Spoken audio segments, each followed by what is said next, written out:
সম্মানিত হাজিরিন, মহান রব্বুল আলামিনের পক্ষ থেকে আমাদের যত নিয়ামত আল্লাহ পাক দুনিয়াতে দিয়েছেন, এর মধ্যে সবচেয়ে বড় নিয়ামত কি জানেন? আমরা যেটাকে নিয়ে বসেছি। জোরে বলি সুবহানাল্লাহ। কিন্তু আমরা এটা বুঝি না, তো বুঝতে চেষ্টাও করি না।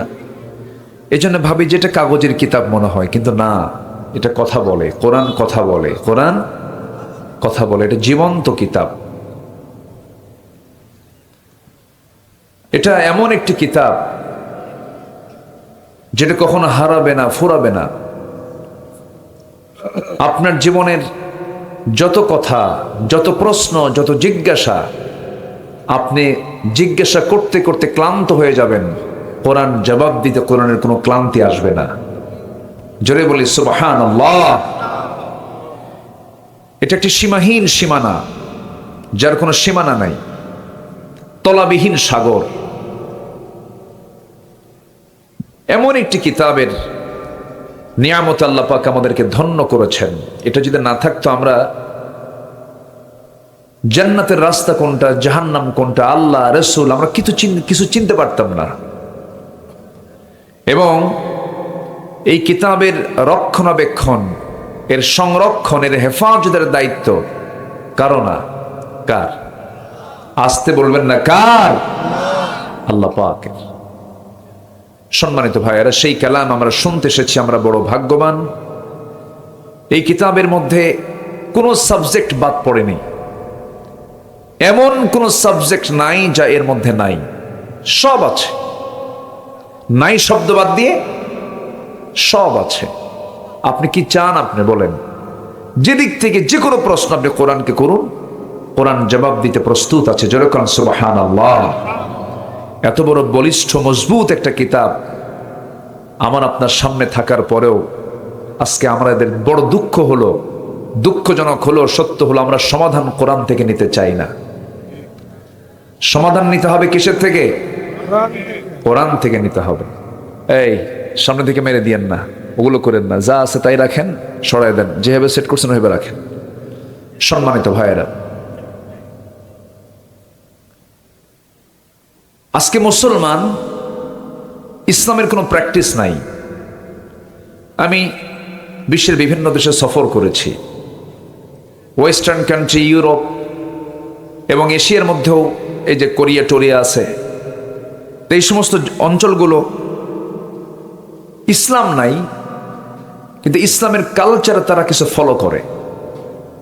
যেমন ধরেন, আমাদেরকে ব্রিটিশ উপনিবেশ যে ছিল আমার দেশে, ওই সময় আমাদেরকে বাম দিক দিয়ে চলা শিখিয়েছে। আমরা এখনো বামে চলি, কিন্তু ব্রিটিশরা কিন্তু বামে চলে না, ওদের স্টিয়ারিংটা কিন্তু ডান পাশে। ওরা হাঁটে কোন দিকে? ডানে। চলে কোন দিকে? ডানে। ইসলাম বলে কোন দিকে চলো, আর আমাদেরকে চালায় কোন দিকে? কি কথা কি বুঝতেছেন? তাহলে একটা জাতির সভ্যতা, জাতি কতটুকু সভ্য, এটা বোঝা যায় কিন্তু রাস্তায় বের হলেই। তাহলে আমরা মুসলমান, 90% মুসলমান যে দেশে, সে দেশের মুসলমানকে আজকে রাস্তায় চলতে গেলে, হাইওয়েতে উঠলেই আমরা বামে চলি না ডানে চলি? আর আমেরিকা কোন দিক দিয়ে চলে? ডানে চলে। কিন্তু ওরা মুসলমান না। ওরা কি বলেন? মুসলমান না। চুরি নাই, ফাঁকিবাজি নাই, ওজনে কম বেশি করে না। আমার দেশে তো এগুলো নাই মনে হয়। আসতে কয়, আসতে কয়, আসে না নাই বলেন? আচ্ছা, এটা কালচার গড়ে তুলেছে ব্রিটিশরা, যা দিয়ে গেছে না, অনেক কিছু দিয়েছে। আমরা ব্রিটিশ বলি ঠিক, কিন্তু আমরা ব্রিটিশদের মানে রেখে যাওয়া যে নেচার গুলো, সেটাকে আমরা এখনো ছাড়তে পারিনি। ওরা আমাদের দেশ থেকে সম্পদ নিয়ে ওদের সভ্যতা গড়ে তুলেছে।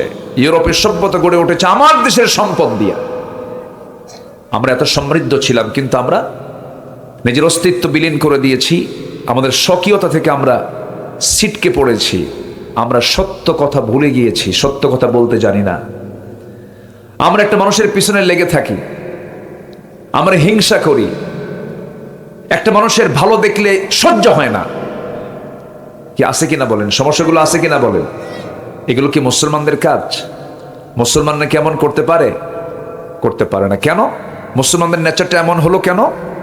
মুসলমানদেরকে পরিকল্পিতভাবে ইসলাম শিক্ষা থেকে, প্রকৃত ইসলামী তাহজিব তামাদ্দুন থেকে পরিকল্পিতভাবে দূরে রাখা হয়েছে। তার বড় প্রমাণ দেখেন, বিগত 16 বছরে পার্লামেন্টে কোরআন তেলাওয়াত করার লোক ছিল না। কোরআন তেলাওয়াত করবে কি? একদিন স্পিকার মহোদয় বলল, কারি সাহেব আসে নাই, তেলাওয়াত করেন। এক এমপি তেলাওয়াত করতেছে, শয়তান কয়, তোর চাইতে আমার তেলাওয়াত ভালো আছে। সম্মানিত ভাইয়েরা, যখন আমরা দেখব যে অশিক্ষিত আর চোর বাটপাররা দেশের ক্ষমতায় বসেছে, তখন বুঝতে হবে যে কিয়ামত হতে বেশি দিন বাকি নাই। সম্মানিত বন্ধুগণ, সম্মানিত ভাইয়েরা, একটা অবসান হয়েছে। 16 বছর যারা ছিল, 28 লক্ষ কোটি টাকা দেশ থেকে পাচার করে নিয়ে চলে গেছে। দেশকে ওরা ভালোবাসে নাই, কখনোই ভালোবাসে নাই। তার প্রমাণ তারা দেখিয়ে দিয়েছে। এগুলোর মূল কারণ হচ্ছে একটাই, সেটা হচ্ছে আমরা চরিত্র সুন্দর করব যা দিয়ে, তা থেকে আমরা দূরে সটকে পড়েছি। চরিত্র সুন্দর করার জন্য দরকার হচ্ছে কিসের জ্ঞান বলেন? কিসের জ্ঞান বলেন? কিসের জ্ঞান? কোরআনের জ্ঞান। আমার দেশকে কোনো কৃষক পিছায় দেয়নি, কৃষকরা ভালো। কোনো গার্মেন্টস এই শ্রমিকরা পিছায় দেয়নি, কোনো প্রবাসী পিছায় দেয়নি। এরা দেশের অর্থনীতিকে চাঙ্গা করেছে। কিন্তু দেশকে পিছাই দিল কারা? যারা কলমের খোঁজা দিয়ে শিক্ষিত নামের কলঙ্ক কিছু বাটপারেরা। আসতে কোন কেন? শিক্ষিত নামের কলঙ্ক। হ্যাঁ, সম্মানিত ভাইয়েরা, এজন্য প্রথম আহ্বান মাদ্রাসার মাহফিল। প্রথম আহ্বান করব সবার কাছে, আগে আলো নিতে হবে। আগে কি নিতে হবে বলেন? আলো থাকলেই কি দূর হয়ে যাবে বলেন? অন্ধকার দূর হবে। এই আলো কিন্তু এই লাইট না, এই আলো হলো এই কিতাবের আলো। এই কিতাবের আলো যেখানেই ছড়বে আলোকিত হবে। নিজের জীবনে শুরু করবেন, আপনি নিজে আলোকিত হয়ে যাবেন। পরিবারে ট্রিট করবেন, পরিবার আলোকিত হয়ে যাবে। কিন্তু আজকে পরিবার কোরআন দিয়ে আলো না জ্বালায়া ওই মিডিয়ার অনলাইনের মধ্যে সর্বক্ষণ মা ব্যস্ত, মেয়ে ব্যস্ত, ছেলে ব্যস্ত, স্বামী ব্যস্ত। আসতে কোন কেন? ছোট্ট একটা 3 বছরের বাচ্চার হাতেও স্মার্টফোন দিয়ে রাখে। সারাদিন গেমস আসক্তিতে সব শেষ হয়ে যাচ্ছে, কোনো আলো নাই, সব অন্ধকার হয়ে যাচ্ছে। এই জন্য কোরআনের আলোটা ব্যক্তি জীবনে রাখতে হবে, পরিবারে রাখতে হবে, সমাজে রাখতে হবে।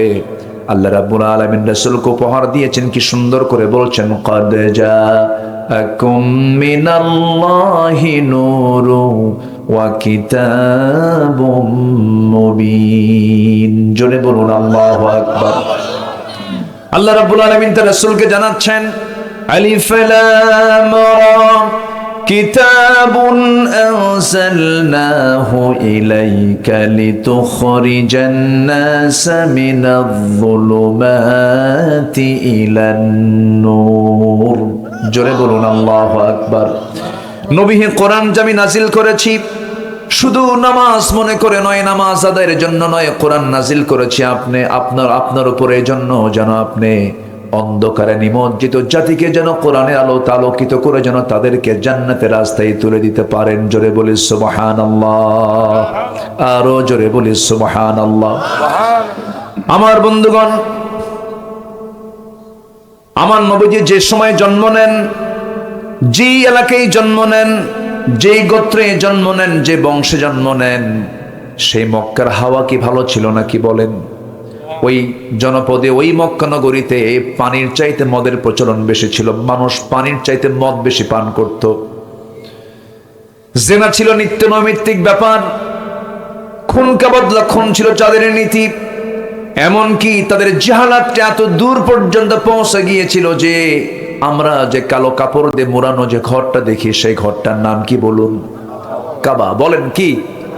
আর কোরআনের ভাষায় এটাকে বলা হয় বাক্কা। ইন্না আউওয়ালা বাইতুন উদিআ লিন-নাসি লাল্লাযী বিবাক্কা। কি? বাক্কা। এই কাবা শরীফ, এই কাবার ভিতরে পর্যন্ত তারা 360টা মূর্তি পর্যন্ত তারা ঢুকিয়ে দিয়েছিল। আজকে হাজিরা ওমরাকারীরা কাবার চতুর্পাশে যেমন তোয়াফ করে, কি করে? তোয়াফ করে। ওই সময় ওই জাহিলি যুগের লোকগুলো তোয়াফ করত উলঙ্গ হয়ে। জোরে কোন নাউজুবিল্লাহ। জি জি জি জি, ঠিক আছে। আমার সাথে আপনারা আছেন তো নাকি? চেয়ারম্যান সাহেবের তো এক মাহফিল না, বহু জায়গায় যাওয়া লাগে। কষ্ট হচ্ছে নাকি আপনাদের? এই চেয়ারগুলো একটু পিছায় দেন তো, একটু পিছায় দেন। হ্যাঁ, ব্যাস, যেন সবাই ইজিলি দেখতে পায়। আমাকে সময় দেবেন আপনারা? কারো কোনো আপত্তি নাই তো? মা বোন মাহফিল আছে? আসছে মা বোনরা? বলি আলহামদুলিল্লাহ। আল্লাহ তুমি মা বোনদেরকে কবুল করো, জোরে বলি আমিন। সম্মানিত ভাইয়েরা, একটু কান লাগান। আমার নবীজি যে যুগে, যে সমাজে, যে জনপদে এসেছিলেন, ওই সমাজের মানুষগুলো এতটাই মানে অজ্ঞ, বর্বর, অসভ্য ছিল যে নিজের মাকে বিয়ে করত। বাপ তালাক দিয়ে দিছে, সৎ মা পরের দিন ছেলে বিয়ে করে নিয়ে চলে আসছে। এত অসভ্য ছিল তারা। আর সেই সমাজ থেকে আমার নবীজি বের করে আনলেন আবু বকরকে। সুবহানাল্লাহ বলবেন না? কোন আবু বকর? কি চাঁদ পড়েন নাকি? কোথাকার? ওই কাবার আশপাশের বাসিন্দা আবু বকরকে বের করে আনলেন ওই সমাজ থেকে, যে সমাজে একটা নারীর কোনো দাম ছিল না, জীবন্ত পুঁতে হত্যা করত। আমি 4 মাস আগে গিয়েছিলাম, আমার 4টা মেয়ে, একটা ছেলে, আমার ওয়াইফ সহ আমরা 7 জন ওমরায় গিয়েছিলাম। তো আমার 4টা মেয়েকে নিয়ে একটা প্রাচীর দেখালাম। বললাম, আম্মু তোমরা আমার মেয়ে না? তোমাদের মতো মেয়ে আজ থেকে 1500 বছর আগে জন্ম নিলে এই প্রাচীর যে দেওয়া আছে, এই প্রাচীরের মধ্যে, এই এরিয়ার মধ্যে এনে বাবা মা সন্তানগুলোকে জীবন্ত পুঁতে হত্যা করত।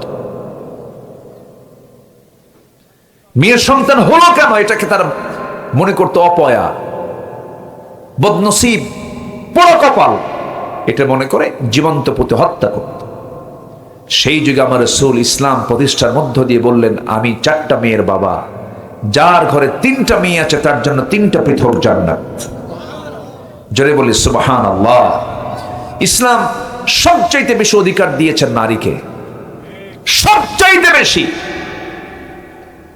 কিন্তু দুঃখ লাগে, মেয়েরা ভাবে যে আমাদের অধিকার মনে হয় ইসলাম দেয়নি। কেন? বলে যে আমাদেরকে বোরকার মধ্যে রেখে দেয়, ঢেকে রেখে দেয়। আচ্ছা বলেন তো, দামি যত জিনিস আছে, মুক্তা কিসের পেটে থাকে বলেন তো? মুক্তা, মুক্তা ঝিনুকের পেটে। ঝিনুক কোথায় থাকে? সাগরের কোথায়? তলে তলে তলে থাকে, একদম নিচে থাকে সাগরের মুক্তা। যত দামি জিনিস সব আড়াল করা। ফলমূলগুলো, দামি দামি ফলমূলগুলো, চামড়ার প্যাকেট আছে না নাই?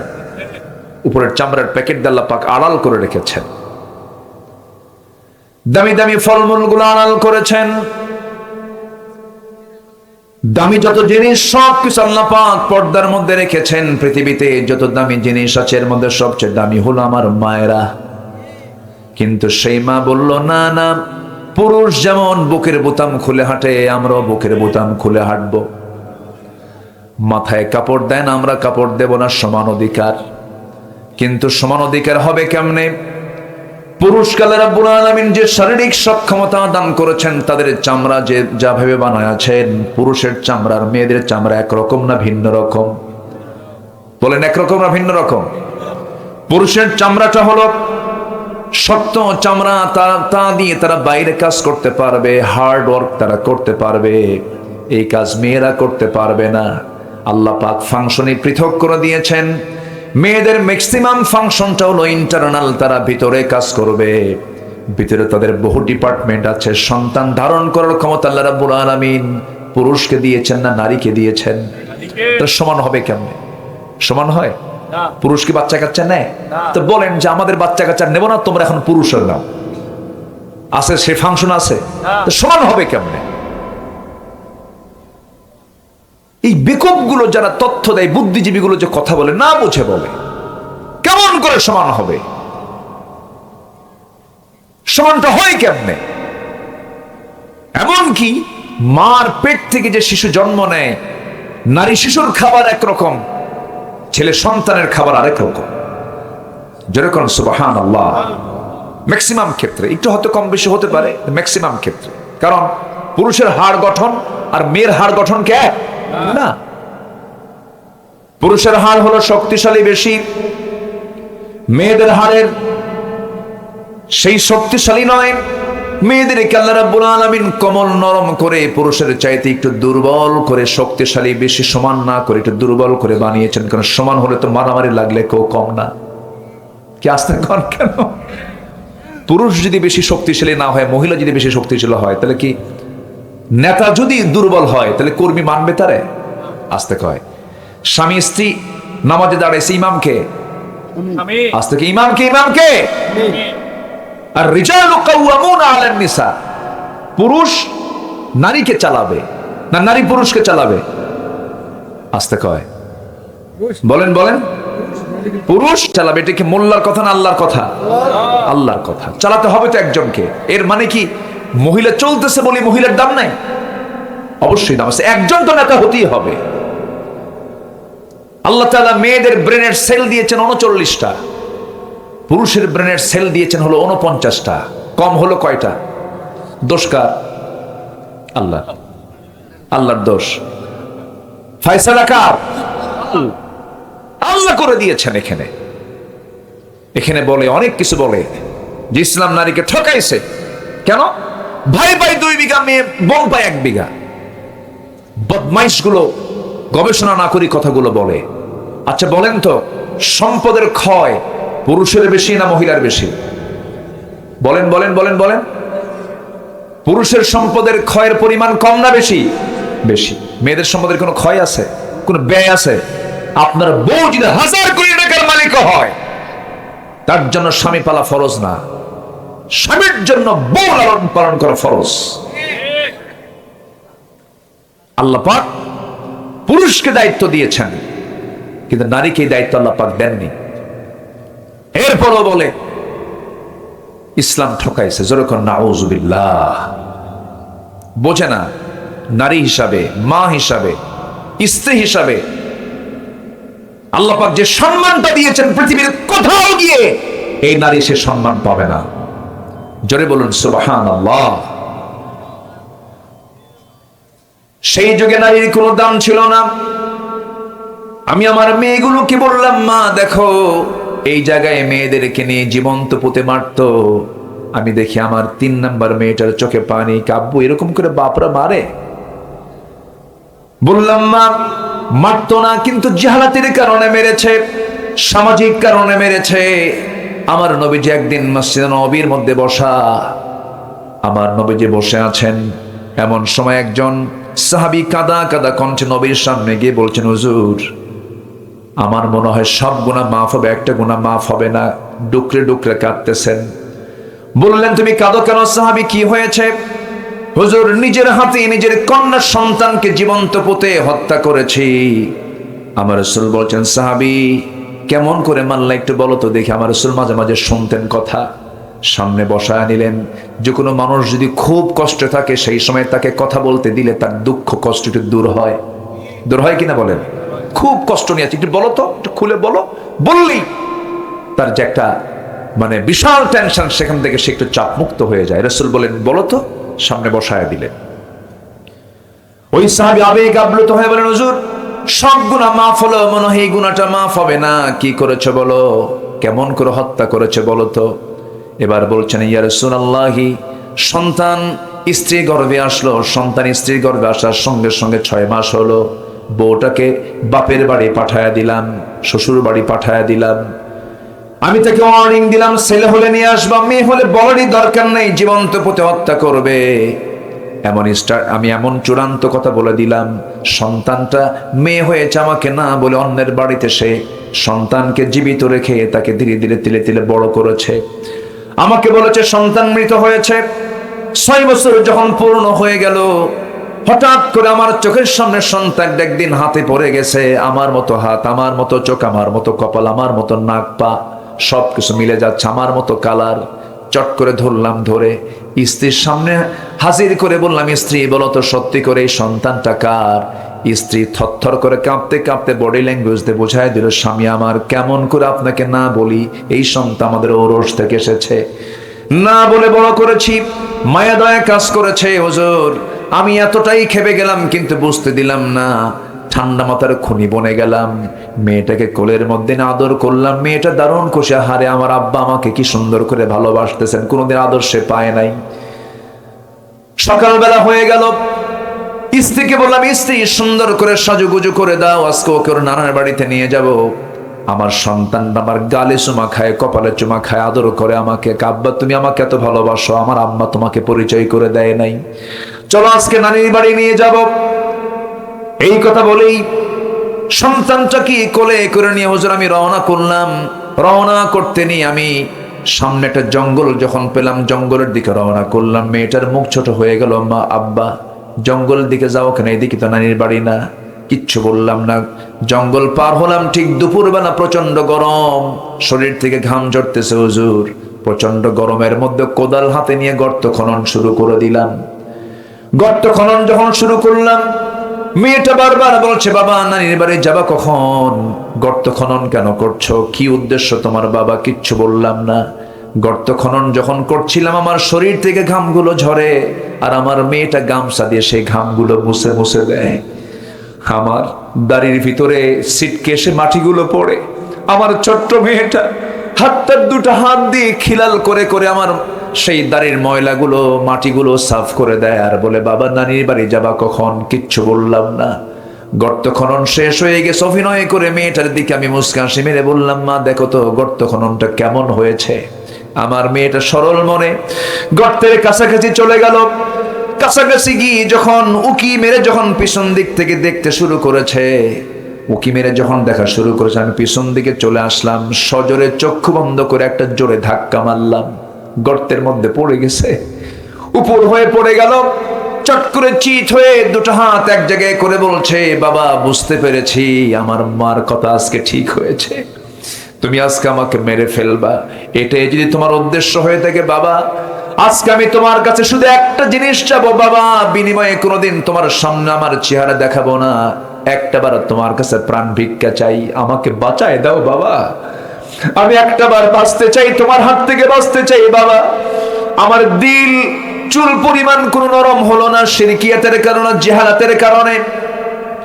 বড় জোরের একটা পাথর নিয়ে আসলাম, বুক বরাবর মেরে দিলাম, ফিঙ্কি দিয়ে রক্ত বের হয়ে গেল। আব্বা আব্বা বলে চিৎকার করে ডাকে, আমার দিল গলল না। মাটি চাপা দিয়া, বালু চাপা দিয়া জনমের মতো দুনিয়া থেকে বিদায় করে দিলাম হুজুর। যতদিন ইসলাম কবুল করি নাই ততদিন আমার এটা মনে হয় নাই, এমন বড় পাপ করেছে এই কথা কখনো মনে হয় নাই। কিন্তু যেই দিন আপনার হাতে আমি বায়াত গ্রহণ করেছি, সেই দিন থেকে না আজ পর্যন্ত কোনো রাত আমার ঘুম হয় না হুজুর। ঘুমাতে গেলে মনে হয় আমার মেয়েটা ডাকতেছে আমাকে, আমার ঘুম হয় না, আমার মনে হয় গুনাহ মাফ হবে না। আমার রাসূল সাহাবীকে বুকের মধ্যে জড়িয়ে রেখে তাকে প্রশান্ত করে ঠান্ডা মনে তাকে সুন্দর করে জড়িয়ে ধরে রাসূলকে দেখে বলছেন, সাহাবী রে, আল্লাহর রহমত অনেক বড়, আল্লাহ তোমার এই গুনাহটাও তোমার জীবন থেকে দিন গ্রহণের বিনিময়ে সাফ করে দিয়েছে। জোরে কোন সুবহানাল্লাহ, আরো জোরে বলেন সুবহানাল্লাহ। বিআইয়ি যামবিন কুতিলাত মুসাওয়াদাও হুয়া কাসির। সন্তান মেয়ে সন্তান হলে পরে তাদের চেহারা কালো হয়ে যেত। সেই যুগে রাসূল নারীদেরকে এত সম্মান, এত মর্যাদা প্রতিষ্ঠা করলেন। অর্থাৎ এখান থেকে বোঝা যায় নারীদের সম্মান মর্যাদা সুরক্ষিত থাকবে ইসলামের বাইরে না ইসলামের ভিতরে।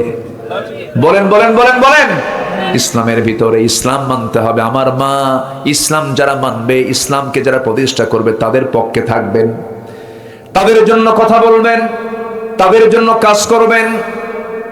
আপনার জান্নাত আপনাকে নিতে হবে, আপনাকে জান্নাতে যেতে হবে।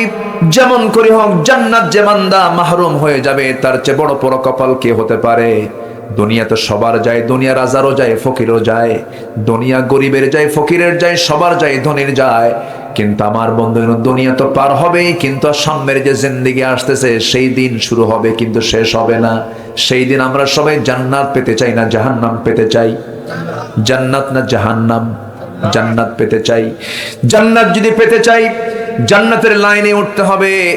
আপনার টিকিট যদি মহাস্থানগড় থেকে যদি আপনি টিকিট কেটে যদি আপনি ঢাকা যেতে চান, ঢাকার টিকিট কাটতে হবে। যদি টিকিটটাকে কাটেন যদি পঞ্চগড়, আপনি কি ঢাকা পাবেন নাকি? পাবেন না। আমাকে টিকিটটা কনফার্ম করতে হবে, আমাকে লাইন কনফার্ম করতে হবে। সেই লাইনটার নাম অন্য কিছু নয়, যেটা হরদম আমরা নামাজের মধ্যে সবসময় আল্লাহর কাছে চাই। সবাই বলুন, ইহদিনাস সিরাতাল মুস্তাকিম সিরাতাল্লাযীনা আন'আমতা আলাইহিম গায়রিল মাগদুবি আলাইহিম ওয়ালাদ-দাল্লিন। এরপরে একটু জোরে বলেন, একটু জোরে বলেন, আর একটু জোরে বলেন। জান্নাতের রাস্তা কয়টা বলেন? জান্নাতের রাস্তা কয়টা বলেন? বাঁকা পথ না সোজা পথ? সিরাতুল মুস্তাকিম। এই সিরাতুল মুস্তাকিমের উপরে টিকে থাকতে হবে, ইসলামকে নিয়ে থাকতে হবে।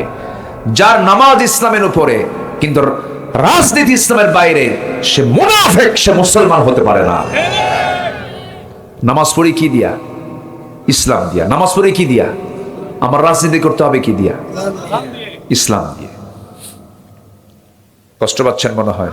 হুজুর লাইন তো চেঞ্জ করলেন আবার। দেখি, আমাদের তো ওয়াজ করতে দেয়নি 16 বছর, সারি নাই, ওয়াজ করছি, জেলও খাটছে। এই যে সেলিম ভাই কই আছে তো না? একসঙ্গে ছিলাম তো, জেল পার্টনার আমার, একসঙ্গে ছিলাম। কোনো কারণ ছিল না, কোনো দোষ ছিল না। মাহফিল শেষ করে বাসায় শুয়ে আছে। রাত 3টার দিকে গিয়ে বলতেছে, দরজা খুলেন, ওসি সাহেব সালাম দিয়েছে, আপনাকে চা খাওয়ার দাওয়াত। রাত 3টায় চা খায়, নিয়ে গেল। সকালবেলা বলতেছে, হুজুর মাফ করে দিয়েন, বদ্ধ দিয়েন না। ওসি সাহেব বলতেছে, বললাম বদ্ধ দেব না মানে? আমরা ধরে আনছেন, বদ্ধ দেব না কেন? হুজুর বদ্ধ দিয়েন না হুজুর, ছেলে মেয়ে আছে, চাকরি রক্ষা করা ফরজ। যদি ছেড়ে দিই তাহলে তো আমার চাকরি থাকবে না। চাকরি বাঁচান তো ফরজ। আমি বলি ইমান বাঁচান তো নফল। ধরে নিয়ে চলে আসলো, হ্যান্ডক্যাফ লাগালো। যদি পালায় দৌড় মারি, হ্যান্ডক্যাফ লাগায়া কোর্টে চালান দিল। কোর্টের বিচারক আমার দিকে তাকায়, জিব্বে কামড় মেরে কয়, হুজুরে ধরে আনলো কেডা? মামলার ধারার দিকে চায়, দেখেছে এমন মামলা দিছে, রাষ্ট্রদ্রোহ মামলা, জামিন দিলে চাকরি থাকবে না। ধরে নিয়ে আমার আবার কোর্টে কি বলে জেলখানার দিকে নিয়ে চলে গেল। তখন সেলিম ভাই ভিতরে, তো ঢুকায় দেওয়ার সঙ্গে সঙ্গে এক মুরব্বী দেখে সামনে বসা, মুরব্বী প্রায় 80 বয়স হবে। তো মুরব্বীকে দেখে উনি আমাকে চিনছেন, চিনেই বলতেছে, হুজুর আপনি জেলখানায়? খুব খুশি হলাম। বললাম খুশি হলেন কেন চাচা, কি হয়েছে? কি বাবা, বহু ওয়াজ মাহফিল শুনছি আপনার, ওয়াজের শেষে বুড়া মানুষ নড়তে পারি না, এত চেষ্টা করছে মোসাফা করবো, পারি নাই। আল্লাহ পাক এত সুন্দর মিলাই দিছে, দোয়া করে আপনি জেলখানায় থাকেন। এমন দোয়া করছে, সহজে জামিনও হয় না, বুঝলেন? এই সেলিম ভাই আছেন তো? বসেন না, সামনে, পিছনে থাকেন কেন? সামনের সিট, সামনের কাতার পূরণ করুন, কাতার সোজা করুন, বসেন। সম্মানিত ভাইয়েরা, বললাম চাচা আপনি জেলখানায় কেন? বাবা বোমা হামলা, মানে বোমার নামে মামলা দিয়েছে, বোমা বোমা মানে বোমা হামলার মামলা দিয়েছে তার নামে। 80 বছরের বুড়ার নামে দিয়েছে বোমা হামলার মামলা। বলেন তো, বোমা কি জায়গায় পড়বে না মাথায় পড়বে? এগুলো করেছে ওরা। জুলুম করবে যারা, মামু বাড়ি দিল্লি গিয়ে বসে থাকবে তারা। সিগন্যাল দিয়ে দিলাম, জুলুম করবেন যারা, ওই জায়গায় ওই যে ঠিকানা তো আছেই, ওখানে গিয়ে বসে থাকতে হবে। কথা বোঝা গেল? এই একটা বাক্যের মধ্যে কিন্তু অনেক বড় সিগন্যাল আছে। রাগ করতেছেন নাকি আপনারা? জুলুম করা যাবে না। এই জুলুম শুধু রাষ্ট্র না, পরিবারও করা যাবে না। অনেক স্বামী আছে বউকে পিটায়, ভাবে পিটানো সুন্নতে মুআক্কাদা আছে, কিন্তু এরকম বেকুব কিছু আছে না? উঠতে বসতে পিটায়। হুজুর আজকের মারা এত খুশি, হুজুর ভালো করে কন, স্বামী আমার এখানে বসে আছে, মারবেন কেন? এটা জুলুম। জুলুম করা যাবে না। বোনকে সম্পদ বুঝায় দেয় না, এটা কি জুলুম না? বাপ মরে গেছে কত আগে, মরে যাওয়ার পরপরই তো মিম্মা তারাকাল ওয়ালিদাইন, কোরআন বলছে সূরা নিসা শুরুর দিকে দেখেন, প্রথম রুকুতে দেখেন, মিম্মা তারাকাল ওয়ালিদাইন লিযাকারি মিসলু হাযযিল উনসাইন, মরে গেছে সঙ্গে সঙ্গে মেয়ে সন্তান তার সম্পত্তির ওয়ারিস হয়ে গেছে। বোন সম্পত্তি চাইলি ভাই এরকম গরুর মতো চোখ বানায়। আছে কিনা বলেন? আছে কিনা? ও জান্নাত পাবে? কেমনে জান্নাত পাবে? কিন্তু তাহাজ্জুদ পড়ে আবার। বোনকে সম্পদ দেন, এক যুগ চলে যায়, বোন বড় সাহস পায় না, যদি বেশি বলতে যাই বাপের বাড়ি যাওয়াই তো বন্ধ হয়ে যাবে, বাপ নাই, ভাই কথা বলবে না, তাহলে যাবো কেমনে, এমন চাপে রাখে। এক যুগ চলে গেল, হঠাৎ করে ওই বোনের জায়গার উপরে আবার যে ধানগুলো, সে ধান বেচে ওমরে যাবে, কইর তেল দিয়া। আছে নাকি এলাকায় এই কথা? কইর তেলে কই ভাজা, বাস ওমরায় গিয়ে সব জমজম কূপের পানি, আজোয়া, খেজুর, যা কিছু সব নিয়ে আসে। মদিনা থেকে একটা সোনার চেন নিয়ে আসছে, বোন পাবে 1 কোটি টাকার জায়গা, আর নিয়ে আসছে হলো 2 লাখ টাকার একটা চেন। নিয়ে এসে বোনকে দাওয়াত দেয়, বোন তুমি কোথায়, তাড়াতাড়ি আসো, তোমার জন্য মক্কায় দোয়া করেছি, কাবার দরজা ধরে ধরে তোমার জন্য দোয়া করছি, বোন খুব ভালোবাসি তোমাকে। এরপরে সুন্দর করে বলে, বোন বসো, এই যা জোয়া খেজুর খাও, অসুখ সারবে, জমজম পানি আনছে, তোমার নিয়ত পূরণ হবে। বোন তুমি একটু মাথাটা নিচু করো, তোমার জন্য সোনার চেন আনছে, সোনার মদিনা থেকে সোনার একটা চেন গলায় লাগায় দিয়া। বোন তো মহা খুশি, মেয়েরা একটু প্রশংসা পাইলেই খুশি। পাশে বসায় দিয়ে বোনকে এবার সুন্দর করে ওয়াজ করতেছে, বোন একটা কথা বলবো, রাগ করবা না, তোকে না বলো, কি বলবা, অংশ নিলে কিন্তু ধ্বংস হয়। কত বড় বদমাইশ, অংশ নিলে কি হয়? ধ্বংস হয়। সব শেষ হয়ে গেল। যতক্ষণ সে ওমরা এই যে নিয়ত করে যে গেছে, ওর নিয়ত ঠিক আছে কন্ত? কিছু কিছু লোক আছে প্রত্যেক বছরই ওমরায় আর হজে যায়, আছে না? আছে কিনা বলেন? 20 বার হজ করছে। কয়বার? 20 বার। কয়বার? আমি 20 বার হজ করছি। রসুল করছেন একবার। রসুল করছেন কয়বার? একবার। রসুলের জীবনে হজ কয়বার? একবার। আর 20 বার হজ করেও সুদ খাওয়া ছাড়ে না। আছে না নাই? সুদ আছে এলাকায়? আজ থেকে সুদ আছে এলাকায়? সুদ নাই? সুদ কি শুধু এখানকার সমস্যা না, গোটা দেশের সমস্যা? আঙ্গ কি বলে, পাতিলের ভাত হয়েছে কিনা, গোটাল পাতিলের ভাত দেখা লাগে না, এক ভাত দেখলে হয়। এই সমস্যা তো শুধু এলাকার না, গোটা দেশেরই সমস্যা। এটা ওয়াজ করে বন্ধ হবে না, আইন করে যাকাত প্রতিষ্ঠা করে সুদ বন্ধ করতে হবে, তাছাড়া এগুলো বন্ধ হবে না। মদের দোকান তো বগুড়ায় নাই, হ্যাঁ আছে? মদের দোকান আছে, মাহফিল করে বন্ধ হবে? বগুড়ায় কি 5 স্টার হোটেল টোটেল আছে? আছে নাকি বলেন? আছে, হোটেল আছে যেখানে মদের বার সেখানে। তাহলে আপনি ওয়াজ করে তো এগুলো বন্ধ করতে পারবেন না। বিগত 54 বছর যারা ক্ষমতায় ছিলেন, তারা অন্তত কোনো কিছু পাস না করলেও বরকতের মদের আইন, সুদের আইন, জেনারেল লাইসেন্স 54 বছরে পাস হয়েছে। যেরকম নাউজুবিল্লাহ, আর যেরকম নাউজুবিল্লাহ। এখন বলেন, যারা এগুলো পাস করেছে 54 বছর, তারা কি কখনো ভাবতে পারেন তারা কখনো নামাজের আইন পাস করবে? তাদের দ্বারা কি নামাজের আইন পাস করা সম্ভব? নামাজের আইন পাস করবে ইসলামী দল না অন ইসলামী দল?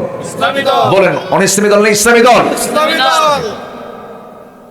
মনে হয় খুবই রাগ করতেছেন আপনারা। হুজুর আপনার লাইন তো ভিন্ন করে। লাইন ভিন্ন না, লাইন এটাই সঠিক। আমাদেরকে কথা বলতে দিবেন না কেন? আমাদেরকে মানুষ ভাবে কি জানেন, হুজুররা আকাশ নিয়ে কথা বলবে আর কবর নিয়ে কথা বলবে। দুনিয়া আমরা মদের দোকান দেব, হুজুরের দোয়া করে দিয়ে চলে আসবে। মানে মদ খাবে ওরা, দোয়া করবো আমরা। ওরা এরকম দেখতে চায়, হুজুরদেরকে দেখতে চায় যে দুনিয়ার কোনো কারবারে হুজুরদেরকে রাখা যাবে না, হুজুরদের ভিন্নভাবে দেখতে চায়। এই ছোট্ট এরকম একটা ছেলে বহুদিন আগে, বছর 10 আগে, এরকম 9-10 বছরের একটা ছেলে আমার দিকে তাকায় আছে। এক মাহফিলে গেছি, কিন্তু চেহারা খুব বিমর্ষ, মানে তার মুখে কোনো হাসি নাই, আমার দিকে তার বিরক্তির একটা ভাব। তো বললাম, আব্বু তুমি আমার দিকে এরকম করে চেয়ে আসো কেন? বলছে, হুজুর আমি ভাবছিলাম হুজুররা ভালো, কিন্তু হুজুররা তো ভালো না। কেন? হুজুররা বিয়ে করে আবার বাচ্চাও হয়। কি কথা কি বুঝতেছেন আপনারা? মানে হুজুরদেরকে মানুষ এরকম ভাবে একটা দেখতে চায়, কিন্তু আমাদের হুজুর যিনি, তিনি কি এইরকম হুজুর ছিলেন? আস্তে, আমাদের হুজুর কি এরকম হুজুর ছিলেন? আমার হুজুর কি বিয়ে করেন নাই? আস্তে কয়, বিয়ে করেন নাই? এক না একাধিক? বলেন এক না একাধিক? সহজটা না কঠিনটা? বলেন সহজ না কঠিনটা? একটা বিয়ে করা সহজ, দুটা বিয়ে করা কি? আস্তে কয়, সহজ না কঠিন? শুধু কঠিন না বিশাল কঠিন? বিশাল কঠিন। বইয়ের সামনে আপনি হুরের গল্প করলে তো তবু হিংসা করে। জানো জান্নাতে আল্লাহ পাক একটা পুরুষকে এতগুলো হুর দেবে, মন খারাপ। প্রশ্ন আসে স্টেজে, হুজুর এমন কি কোন আমল আছে যে জান্নাতে আমার স্বামীকে আল্লাহ পাক হুর দিবেন না? কোন আমল করলে আমার স্বামী হুর পাবেন, একটু আমলগুলো শিখায় দেন। কি কথা কি বুঝতেছেন আপনারা? মানে জান্নাতে হুর দেবে না, তার জন্য আমল শিখতে চাই, বুঝলেন? কোন আমল করলে পরে আমার স্বামীকে জান্নাতে হুর দেবে না, এমন আমল শিখায় দেন। দেখছেন, এই হচ্ছে অবস্থা। আল্লাহ পাক মেয়েদের কেমন তবিয়ত করে বানিয়েছেন, সেই কঠিন একটা সুন্নাহ আমার রাসূল পালন করেছেন। তাও ইহুদি মেয়েকে বিয়ে করেছেন রাসূল, ইহুদি কন্যা। তার কি কন্ট্রোলিং পাওয়ার ছিল! তিনি স্বামী ছিলেন, বিচারপতি ছিলেন, ইমাম ছিলেন, সেনাপতি ছিলেন, রাষ্ট্রনায়ক ছিলেন, আবার তিনি ঘরের মধ্যে ঢুকলে পরে তিনি সন্তানদের বাবা হয়ে যেতেন। ছোট্ট ছোট্ট নাতি, ছোট্ট ছোট্ট বাচ্চাদের তিনি নানা হয়ে যেতেন, নাতিদের নানা হয়ে যেতেন। এমন কোন দিক নেই যা তার মধ্যে ছিল না। অতএব রাসূলকে আমরা শুধু নামাজে মানবো, রাষ্ট্রে মানবো না। ওই লোকটার পরিচয় হলো সে ভণ্ড এবং প্রতারক। ভণ্ড এবং প্রতারক। এই জন্য রাসূলকে মানবো আমরা এক জায়গায় না সব জায়গায়, এক জায়গায় না সব জায়গায়, সব জায়গায় মানবো আমরা। আসুন আমরা একটু মূল লাইনের দিকে চলে আসি। মূল বিষয়, যে বিষয়টা নিয়ে আমি কথা বলতে চাচ্ছিলাম, জান্নাত আমার আপনার জন্য আল্লাহ রাব্বুল আলামিন প্রস্তুত করে রেখেছেন। জান্নাতের টার্গেট যদি আমাদের থাকে, জান্নাত পাবো না কেন? কারণ জান্নাত তো আমাকে আল্লাহ পাক দিবেন। সবাই কি জান্নাত নিতে রাজি আছেন? সবাই কি জান্নাত নিতে রাজি আছেন? ওই দুটো লোক উঠলো কেন? ওই যে দুটো লোক, কি সমস্যা কি? বসেন, আবার বের হয়। বসেন বসেন বসেন, বসে পড়েন। বলি আলহামদুলিল্লাহ। একটু ধমক টমক দিলাম, আবার রাগটাগ করে কিনা বুঝলাম না। একটু বসেন। একজন উঠলে তাকে দেখে আরেকজন ওঠার চিন্তা করে, প্ল্যান করে। একটু বসেন। আমি খুব বেশি সময় নেব না। আমি আপনার বিরক্তি আসার আগেই, আপনার যেন কষ্ট না হয়, হয়তো বিরক্তি না, কষ্ট না হয়। আজকে বিগত সময়ের চাইতে আজকে ঠান্ডা কম না বেশি? বাইরে যান, টের পাচ্ছে না কিছু? এখানে তো আমরা ভিতরে বসে আছি, এত সুন্দর মানুষ আপনারা। আমি এখানে এসেছিলাম প্রথম কোন সালে সালিম ভাই? না না, আসছে 2 বছর আগে। প্রথম আসা তো অনেক আগে। আমার চাঁদপাড়ায়, আমার পুরাতন নাম না আব্দুর রশিদ চেয়ারম্যান, নাম শুনছেন তো ওনাকে? চেনেন না ওনাকে? চেনেন না? আল্লাহ তুমি আমার চাচার কবরটাকে জান্নাতের নূর দেবো না ভার করে দাও। খুব হাসি খুশি মানুষ ছিলেন, পান খেতেন খুব, খালি চুন লাগাতেন আর পান খেতেন। আল্লাহ তুমি তাকে জান্নাতের আলা মাকাম তুমি আল্লাহ দান করো। জোরে বলি আল্লাহুম্মা আমিন। সম্মানিত ভাইয়েরা, আমি প্রথম সফর আমার মনে হয় 7-8 দিকে হবে, 2007, 2006, 7, 8 এই টাইমে আমি এখানে একবার এসেছিলাম। প্রথম সফর। চাচা জান আমাকে দাওয়াত দিয়েছিলেন। আল্লাহ তুমি তার কবরটাকে জান্নাতের নূর দে মুনাফার করে দাও। লাহিড়ী পাড়ার চেয়ারম্যান। আমার এখনো নাম্বারটা সেভ আছে, কিন্তু নাম্বার আছে কিন্তু নাম্বার ওয়ালা নাই। এই তো দুনিয়ার নিয়ম ভাই, সবাই আমরা চলে যাব, কিন্তু আমাদের চলে যাওয়ার পর আমরা যেন জান্নাত পাই, সেই জান্নাতের লাইন ধরার দরকার আছে না নাই বলেন তো? আছে। জান্নাত পেতে হলে একটা সহজ সূত্র, আল্লাহ তাআলার যে নিষেধ কাজগুলো, ওটা কি করব না ছেড়ে দেব? করব না ছেড়ে দেব?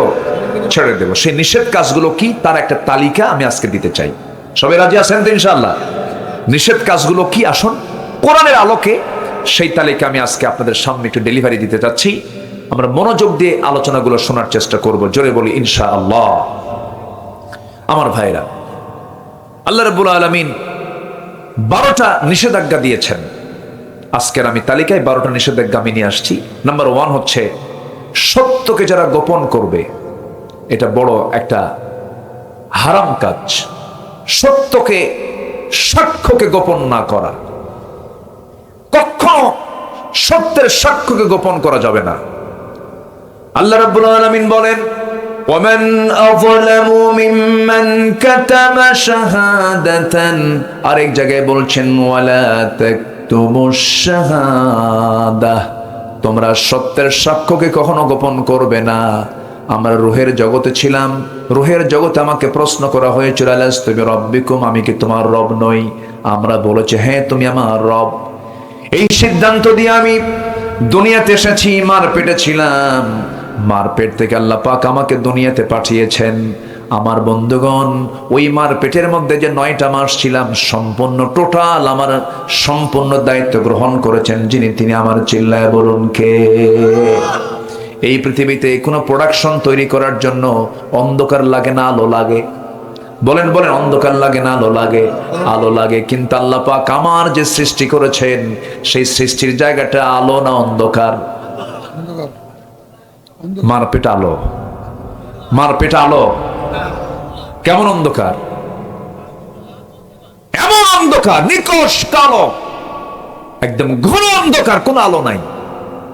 সেই মার পেটের মধ্যে সে অন্ধকারের ভিতরে কি নিখুঁত করে চোখ দিলেন, কান দিলেন, নাক দিলেন, হাত দিলেন, পা দিলেন। একটা নারীকে দেখে কি প্রশংসা করা হয়, কি সুন্দর তোমার ভ্রুযুগল, প্রশস্ত কপাল, টানা টানা চোখ, বাঁশির মতো নাক, চিকন চিকন ঠোঁট, লম্বা লম্বা কালো কেশ। এই যে প্রশংসাগুলো করতেছেন, এই সুন্দরী নারীর প্রশংসা করার আগে প্রশংসা করতে হবে ওই নারীকে বানিয়েছেন তিনি কে। এই প্রশংসা করবো আমরা অন্যের বইয়ের না নিজের বইয়ের, এটা যেন মনে থাকে। আবার কিভাবে কুয়াশা আসতেছে দেখছেন? ওরে আল্লাহু আকবার। আসেন দোয়া করে দিই, আলোচনা চালাবো। দেখছেন ছেলে মেয়ের কি অবস্থা, এটা বুঝলাম না। ওরে বাপ, ঘড়িও দেখতেছেন আপনি? মাশাআল্লাহ, এই তো এরকম শ্রোতাই তো দরকার। বলি আলহামদুলিল্লাহ। মার পেটের ভিতরে, অন্ধকারের ভিতরে সব সেটআপ কে দিয়েছেন? আসতে বলবেন না, কে দিয়েছেন? ওখানে কি পেশাব পায়খানা ছিল? বলেন, পেশাব পায়খানা ছিল? সব ম্যানেজমেন্ট কে করেছেন? অনেক বেকুব কয় হুজুররা ওয়াজ করে জান্নাতে কোনো পেশাব পায়খানা নেই। এটা কি সম্ভব? বেকুব, তোর মার পেটে কেমনে থাকলি তুই? আল্লাহু আকবার বলেন। মার পেটে আমাদের পেশাব পায়খানার কোনো প্রয়োজন হয়নি। কি সুন্দর করে আল্লাহ রাব্বুল আলামিন শুধু বানায়া দিলেন না, সেটআপ দিয়ে দিয়েছেন। এই যে চোখ দিয়ে আমরা দেখি, এই চোখটা কি শুকনো জায়গায় না ভিজা জায়গায়? বলেন বলেন বলেন। চোখ নাই, পানির মধ্যে চুবায় রেখেছেন। চোখের পেছনে আল্লাহ রাব্বুল আলামিন মেশিন সেট করে দিয়েছেন, সর্বক্ষণ সেখান থেকে লবণ পানি উৎপন্ন হয়। লবণ পানি দিয়ে চোখটাকে ভিজিয়ে রেখেছেন যেন ধুলাবালিতে যেন অ্যাটাক না হয়, চোখটা যেন হ্যাং না মারে, চোখের যেন কোনো সমস্যা না হয়। হাজারো শীত প্রধান দেশ হোক না কেন, ওই যে -15 -20 এত সেখানে শীত, ওই তীব্র শীতের মধ্যে বান্দা যখন বাইরে বের হয়, চোখের পানি কখনো জমাট বাঁধে না। চোখের পানি যদি জমাট বাঁধতো, চোখ মারতো হ্যাং, এইদিকে ঘুরতো না ওইদিকে ঘুরতো না। কি ঠিক না? চোখের পানি আল্লাহ রাব্বুল আলামিন এমন সুন্দর করে, কি সুন্দর করে অয়েন্টমেন্ট বানায় দিয়েছেন, চোখ যেদিকে নাই সেদিকে চলে যায়। চোখের চতুর্পাশে এই চোখের পলকের নিচে এমন ধরনের স্কিন দিয়েছেন, সেই স্কিন যেন ঘষা ঘষা খেয়ে খেয়ে যেন নষ্ট না হয়। আল্লাহ পাক সুন্দর করে চোখের টিস্যুকে এমন সূক্ষ্ম করে বানিয়ে দিয়েছেন, প্রত্যেকটা মিনিটে বান্দার চোখের পলক পরে 15 থেকে 20 বার। এই চোখের পলক যিনি ফালান তিনি আমার চিল্লায় বলুন কে। আবার ওই চোখ দেয়া যখন নারীর দিকে তাকায় একটা চোখ টিপে মারে, সেটা মারে কে? ওটা আল্লাহ মারে না, শয়তান মারে। মানে ও মারে না, ওটা শয়তানের দোষ দিলেন। তাহলে আল্লাহ রাব্বুল আলামিন চোখের পলক ফালায়া দিচ্ছেন, মিনিটে 10 থেকে 15 বার নয় 20 বার পর্যন্ত চোখের পলক ফালায়া দিলেন। আবার এই চোখের মধ্যে লবণ করে চোখের পানি সেট করে দিলেন, স্থায়ী অয়েন্টমেন্ট করে দিলেন। রাত 1টার পরে 10টার পর আপনি যখন ঘুমিয়ে পড়েন চোখের পানি পড়া কিন্তু বন্ধ হয় না, চোখের পানি পড়তেই থাকে। কিন্তু এটা চোখ বন্ধের কারণে সকালবেলা চোখের দুই কোণায় কি হয়ে যায়, ম্যাচিউড হয়ে যায়, ঘন ঘন হয়ে যায়। এটাকে এলাকায় কি বলে? হ্যাঁ, চোখেরও যে ময়লা দুই দিকে সাদা থাকে কি কয়? হ্যাঁ না, এই ছেলে কয় কি কি কয়, কি কন কন ও যেটা দেখলি খেলে কয় সাফ করো সাফ করো, কি কয়? কেঞ্জুল। আচ্ছা, আমার এলাকায় বলে কেতর। কি কয়? কেতর। এই সিরাজগঞ্জের ভাষা এটা। আমার যদিও home town, home district Bogura জেলায়, কিন্তু আমার ভাষার সাথে আবার সিরাজগঞ্জের কিছু মিল আছে। আমার কিন্তু জন্মস্থান বগুড়া জেলায়। আপনাদের দোয়া আল্লাহ তাআলা, গোটা দেশে যাই, পৃথিবীর বিভিন্ন দেশে যাওয়া হয়, দোয়া করবেন আমার জন্য, দোয়া করবেন না ইনশাআল্লাহ। আমি ছোট্ট মানুষ, আমার এলেম কালাম তেমন কিছু নাই, মানুষ ডাকে আমি যাই, কিছু কথা বলি। তো তাও আমার বাপের কথা কই না, আমি কোরআনের কথা কই, ঠিক আছে না? জি। সবাই তো বাপের, কেউ বাপ নিয়ে ব্যস্ত, কেউ স্বামী নিয়ে ব্যস্ত, কেউ বাপ নিয়া, কেউ স্বামী নিয়া, মানে মনে করে কারো বাপের দেশ, কারো স্বামীর দেশ, মাঝখান দিয়ে তো আমরাই শেষ হয়ে গেলাম। কি ঠিক আছে কিনা? আমরা কাউকে নিয়ে ব্যস্ত হব না, আমরা আল্লাহ এবং রসুলকে নিয়ে ব্যস্ত থাকবো, ঠিক কিনা বলেন? কারণ বাপও কাছে আসবে না, বউ কাছে আসবে না। ইয়াওমা ইয়াফিরুল মারউ মিন আখিহি ওয়া উম্মিহি ওয়া আবিহি ওয়া সাহিবাতিহি ওয়া বানিহি। সেদিন সবাই সবাইকে থুয়ে পালাবে। আর যিনি আমাকে ছেড়ে যাবেন না তিনি আমার কে? আসতে তিনি আমার কে? আল্লাহ পাক। তাহলে চোখের কেনজুল, চোখের কি কেনজুল? এটা কি ময়লা? নো, এটা ময়লা না, এটা আপনার জন্য অয়েনমেন্ট, মলম, যেন চোখে যেন কোনো ভাইরাস না ঢোকে। সুবহানাল্লাহ বলবেন না? তাহলে এই চোখ কে দিলেন? আল্লাহ দিলেন। কানের মধ্যে ময়লা আছে না নাই? এই ময়লা এলাকায় কি কয়? গরু খায়। কানের ময়লা, এই কানের ময়লা কিন্তু সাধারণ কোনো বিষয় নয়। যে কোনো ইএনটি, যারা কান নাক গলার যারা ডাক্তার, তারা কিন্তু মানা করেন কানের মধ্যে কি ঢুকাবেন না, বলে না, বলে না, কখনো ঢুকাবেন না, কারণ কানের ময়লা এটা আপনার জন্য সেফটি। পরিমাণ বেশি হলে ভিন্ন কথা, পানি ঢুকে গেলে, পচে গেলে ভিন্ন কথা, তখন ডাক্তারের কাছে যেতে হবে। কিন্তু স্বাভাবিকভাবে কানের মধ্যে যে ময়লাটা, এটা কোনো ময়লা নয়। দেখবেন আপনার গাড়ির চাকা যখন বেশি বেশি বেশি আওয়াজ হয়, বিয়ারিংটা যখন ক্ষয় হতে থাকে, তখন সেই সময় মেকারের কাছে গেলে মেকার ওই বিয়ারিং এর মধ্যে কি লাগায় দেয়? এই তো লাইন আসছেন। গ্রিজ যতক্ষণ থাকে ততক্ষণ বিয়ারিংটা ঠিক থাকে। ঠিক তেমনি কানের মধ্যে আল্লাহ রাব্বুল আলামিন গ্রিজের মতো করে কিছু অয়েন্টমেন্ট, কিছু ময়লা দিয়েছেন, ইয়ার ওয়াক্স, কানের ময়লা দিয়েছেন। এটার স্বাদ হচ্ছে তিক্ত, এটা তিতা সাইজের, এটা কিন্তু মিষ্টি না। যদি মিষ্টি হতো আপনি ঘুমায়া পড়তেন, সমস্ত পিঁপড়াগুলো জমা হতো কার কানে? বলেন কার কানে? আপনি কান সাফ করবেন না, ঘুম পারবেন? কানের মধ্যে ছোট্ট একটা পিঁপড়া ঢুকলে মনে হয় গোটাল দুনিয়ার পাহাড় ঢুকছে এর মধ্যে, ঠিক কিনা বলেন? কানের ময়লা আল্লাহ রাব্বুল আলামিন তিক্ত করেছেন এই জন্য, যেন কানের মধ্যে কোনো পিঁপড়া যদি ঢুকেও পড়ে, যখন দেখবে স্বাদ নাই, তিতা, বেলাইন বের হয়ে আসবে, আস্তে করে বের হয়ে আসে না, বের হয়ে চলে আসে, ঢুকতে পারে না। কানকে সিকিউর করে দিয়েছেন, চোখের পানি লবণ করে আল্লাহ পাক এটাকে সুন্দর করে জীবাণুমুক্ত করে দিয়েছেন। এবার আসেন জিহবার দিকে তাকান, জিহবার চতুর্পাশে পানি আছে না নাই? জোয়ান না ভাটা? আস্তে করে, জোয়ান না ভাটা? জোয়ার আছে না নাই? একটু তেঁতুল গাছের দিকে চায় থাকেন। কি কথা কি বোঝা গেল? তেঁতুল গাছের দিকে তাকালে মাঝে মাঝে কিছু করাও লাগে না, মুখ থেকে এমনি বের হয়ে অন্যের গালে যায় পড়ে, ঠিক কিনা বলেন? পড়ে কিনা বলেন? কি জোয়ার আল্লাহ রাব্বুল আলামিন জিহবার চতুর্পাশে দিয়ে দিয়েছেন। আল্লাহ বলছেন, আলাম নাজআল লাহু আইনাইনি ওয়া লিসানাহু ওয়া শাফাতাইনি ওয়া হাদাইনাহুন নাজদাইন। জোরে বলুন আল্লাহু আকবার। আমি কি তোমাকে টানা টানা চক্ষু দেই নাই? সুন্দর দুটি ঠোঁট দিয়েছি, সুন্দর একটা জিহবা দিয়েছি, কত স্বাদ করে দিয়েছে জিহবার ভিতরে। জিহবা একটা গোশতের টুকরা, অথচ কি মেশিন সেট করেছেন? কচু শাক, ব্রেন কয় কচু, কি ব্রেন কি কয়, জিহবায় দিলেন পুঁটি মাছ, পুঁটির ব্রেন, ব্রেন মেমোরিতে চলে গেল পুঁটি মাছ, লটকা ফিশ, মাছের জাত, গরু, ছাগল, মুরগি, গোশতের আমিষ নিরামিষ শাকসবজি ভেজিটেবলস হাজার প্রকারের স্বাদ সব আল্লাহ রাব্বুল আলামিন মেশিন দিয়েছেন। কয়টা মেশিন বলেন? যদি আজকে এরকম হতো, যদি আল্লাহ পাক মেশিনটা একটা জিহবা না দিয়ে যদি এটা নাট বল্টু সিস্টেম করে দিতেন, তাহলে অন্তত সেলিম ভাইয়ের মাহফিল আসতে নিয়ে আজকে ব্যাগের মধ্যে 4-5টা জিব্বা তোলা লাগতো। নাট বল্টু সিস্টেম। সেলিম ভাই বলবে, ভাই এই যে দই খান, এই জিব্বা লাগান, আবার খোলো, আবার গরু খাবেন, এই জিব্বা লাগান। কি সমস্যা? অসুবিধা না অসুবিধা বলেন? বিশাল অসুবিধা। আল্লাহ রাব্বুল আলামিন কি সুন্দর ম্যানেজমেন্ট করে দিয়েছেন। এই যে আমি কথা বলছি, আমার জিহ্বার চতুর্পাশে পানিগুলো সরবরাহ করে দিচ্ছেন যিনি তিনি আমার কে? আমাকে চালান কে? আস্তে কবেন, আমাকে চালান কে? 2-3 দিন হলো কোমরে ব্যথা করে। সেলিম ভাইকে বললাম, সেলিম ভাই কোমরে ব্যথা করছে কেন? কি যেন বুঝলাম না।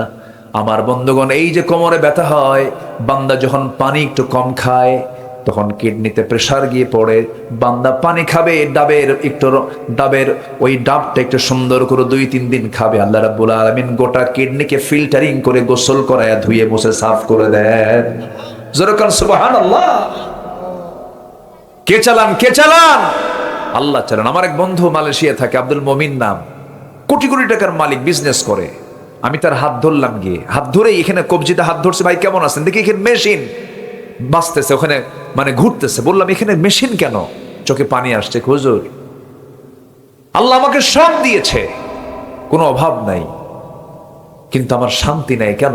2টা কিডনি আমার নষ্ট। আমার ছোট খালাম্মা, সবাই দোয়া করবেন, 2টা কিডনি তার অকেজো হয়ে গেছে। কি যে কষ্ট ভাই, আল্লাহু আকবার। আমরা সুস্থ আছি বুঝি না, 2টা কিডনি অকেজো হয়ে গেছে। বন্ধু বলে, বন্ধু আমার সপ্তাহে 4 দিন আমাকে হসপিটালে যেতে হয়, ডায়ালিসিস মেশিনে যেতে হয়। ডায়ালিসিস করার জন্য গোটা রক্তকে ফাটাতে হয়। গোটা রক্তকে ডায়ালিসিস না করলে পরে আমি মরে যাব। 4 বার করে তাকে হসপিটালে যেতে হয়। যেই ডায়ালিসিস মেশিনে ডায়ালিসিস করে মানুষ বানিয়েছে, তার ওজন হলো 100 কেজি, যেটা কিডনির বিকল্প কাজ করে, তাও 16 আনা কাজ করে না। আর আমার আল্লাহ আদম আলাইহিসসালাম থেকে নিয়ে আমার সময় পর্যন্ত বডিকে ব্যালেন্স করে কিডনির ওজন সর্বশেষ আমার আপনার জন্য করে দিয়েছেন মাত্র 200-400 গ্রাম। জোরে কোন সুবহানাল্লাহ। মাত্র 200 গ্রাম। আর মানুষ বানাইছে কয়শো কেজি? বলেন কয়শো কেজি? যদি এমনটা হতো, বান্দা তোরে দুনিয়াতে পাঠায়া দিলাম, যা তোর জন্য আসমান থেকে 2টা কিডনি পাঠাবো, 100-200 কেজি। ধানের বস্তা নিবেন না, কিডনির বস্তা নিবেন। কেউ তো সুবহানাল্লাহ বলতেছেন না, কেউ তো সুবহানাল্লাহ, জোরে বলেন সুবহানাল্লাহ। এগুলো চালানোর জন্য ভিতরে জেনারেটর আছে না নাই? এই যে এটা কিসে চলতেছে? বিদ্যুৎ আছে না? আমার আপনার শরীরে বিদ্যুৎ আছে কিনা বলেন? আচ্ছা, মাথা থেকে পা পর্যন্ত আল্লাহ রাব্বুল আলামিন বিদ্যুৎ দিয়েছেন, ভাল্ব দিয়েছেন, জেনারেটর দিয়েছেন, সব কিছু প্রস্তুত করে বলছেন, বান্দারে সব দিয়ে দিলাম, আমার হুকুমগুলো মানবি, আমাকে অস্বীকার করবি না, সত্যকে গোপন করবি না, আমার মুখ থেকে বের হবে বলুন লা ইলাহা ইল্লাল্লাহু মুহাম্মাদুর রাসূলুল্লাহ। এটা কালিমা তাইয়্যিবা। আলাম তারা কাইফা দারাবাল্লাহু মাসালান কালিমাতান তাইয়্যিবাতান কাশাজারাতিন তাইয়্যিবাহ أصلها ثابت وفرعها في السماء। জোরে বলুন আল্লাহু আকবার। কালিমা তাইয়্যিবা কি? কালিমা তাইয়্যিবা হলো একটা মজবুত বৃক্ষের মতো, যার গোড়া অনেক সুদূর গভীরে এবং ডালপালাগুলো খুব প্রশস্ত বিস্তৃত। এই গাছ বলতে আল্লাহ পাক খেজুর গাছকে বুঝিয়েছেন, কালিমার উদাহরণ দিতে নিয়ে বলেছেন খেজুর গাছ। এই জায়গায় যত মানুষ বসে আছেন, জীবনে বহু ঝড়ঝাপটা শুনেছেন, দেখেছেন, কিন্তু কোনোদিন কি কেউ দেখেছেন আপনার আশেপাশের খেজুর গাছ উপড়ে গেছে? দেখছেন? কেউ দেখছেন? খেজুর গাছ কিন্তু উপড়ে যায় না। খেজুর গাছ এক পায়ে দাঁড়িয়ে থাকে। ঠিক ইমানের চরিত্রকে আল্লাহ রাব্বুল আলামিন ফুটিয়ে তোলার জন্য কালিমা তাইয়্যিবাকে একটা মজবুত বৃক্ষের সঙ্গে তুলনা করেছেন। ও ইমানদারেরা, যারা কালেমা পড়েছ, বহু ঝড় ঝাপটা আসবে, কিন্তু তোমাকে অবশ্যই কালিমা নিয়ে এক পায়ে তোমাকে দাঁড়িয়ে থাকতে হবে, ঈমান নিয়া। শয়তানের ওয়াসওয়াসা এদিক সেদিক যাওয়া যাবে না। জোরে কোন সুবহানাল্লাহ। ঈমান নিয়ে টিকে থাকতে হবে। ইমান নিয়ে টিকে থেকেছেন সাহাবীরা। একজন সাহাবীর কথা মনে হয়ে গেল, ইমান শুধু আনলেই হবে না, ইমানটাকে টিকে রাখতে হবে। আমার নবীজি মক্কা থেকে হিজরত করে মদিনায় চলে গেলেন। মদিনায় যাওয়ার পরে আমার নবীজি চতুর্দিকে কালিমার দাওয়াত দেওয়া শুরু করলেন। আমার নবীর কানে বহু ইহুদিদের ষড়যন্ত্র চলে আসলো। বহু ষড়যন্ত্রের জাল ছিন্ন করে আমার নবীজি দাওয়াতি মিশন নিয়ে দেশে দেশে বিভিন্ন জায়গায় তিনি দাওয়াতি কাজ করলেন, চিঠি পাঠাতে লাগলেন। আমার নবীজির মদিনা থেকে প্রায় 250 মাইল দূরে একটা জায়গায় তিনি দাওয়াতি কাজ করার জন্য লোক পাঠায়া দিলেন। সেই দাওয়াতি কাজে সাড়া দিয়ে এক টকবকে যুবক কালিমা গ্রহণ করে ফেললেন। আমার নবীজির দাওয়াতে তিনি কালিমা পড়েছেন। সেই যুবকটার নাম হচ্ছে আব্দুল্লাহ। কি নাম বলেন? আব্দুল্লাহ। আব্দুল্লাহর দিন গ্রহণ শোনার সঙ্গে সঙ্গে তার আপন চাচা বলে ফেললো, ভাতিজা শুনলাম তুমি নাকি কালিমা পড়েছো। হ্যাঁ চাচা কালিমা পড়েছে, আপনি শুনবেন কোন? আপনি দেখেন লা ইলাহা ইল্লাল্লাহ। এই কথা শোনা মাত্রই চাচা, আপন চাচা বলতেছে, ভাতিজা তোমার বাপ মরে যাওয়ার পর তোমাকে আমি আস্তে আস্তে করে বড় করেছি, তিলে তিলে আমি তোমাকে সব দেখে শুনে বড় করেছি, তোমার নামের সম্পদ লিখে দিয়েছি। এত কিছু করার পর তুমি বাপ দাদার ধর্মের চনকালি মেরে তুমি নতুন দিন গ্রহণ করলে কেন? ছেড়ে দাও, তোমাকে ছাড়তে হবে। সঙ্গে সঙ্গে আব্দুল্লাহ বলছেন, চাচা আমি আপনাকে সর্বোচ্চ সম্মান দিয়ে কথা বলছি চাচা, সব জায়গায় আপোষ চলবে। আমি যে দিন গ্রহণ করেছি সেই দিন থেকে আপনি আমাকে এক চুল পরিমাণ নড়াতে পারবেন না। জোরে কোন সুবহানাল্লাহ। আমাকে না বলে দু একজন করে উঠতেছেন কেন ভাই? বসেন, ঠান্ডা খুব বেশি। ও চাপ, নিম্নচাপ। হ্যাঁ নিম্নচাপ তো একটু লাগবে, কারণ শীত তো, শীতের মধ্যে নিম্নচাপ কমে না বাড়ে? একটু বাড়ে। একটু বসেন, আর একটু সময়। কত সময় চলে যায় না ভাই। যদি আপনার মনে যদি না থাকতে মন চায় তাহলে ভাবতে হবে যে একটা ওয়াসওয়াসা দিচ্ছে কেউ। কথা বলছেন নাই? শৃঙ্খলা ভঙ্গ এটা করা যাবে না। মাহফিল এটা ইবাদতের জায়গা। এখানে শেষ কাজ হলো দোয়া। শেষ কাজ কি বলেন তো? দোয়া। কেউ উঠবেন না দয়া করে, আমি আর বলবো না, এটা বলা শেষ, আমি আর বলবো না। একটু বসে, আর একটু সময়। বলেন তো মাহফিলে বসা আগে দরকার না ধৈর্য আগে দরকার? ধৈর্যটা আগে দরকার। আপনি জানেন আপনি যখন উঠে যান একটা আলোচকের কত কষ্ট হয়। আমার তো একটা ইজ্জত আছে, ইজ্জত আছে কিনা বলেন, সম্মান আছে কিনা বলেন।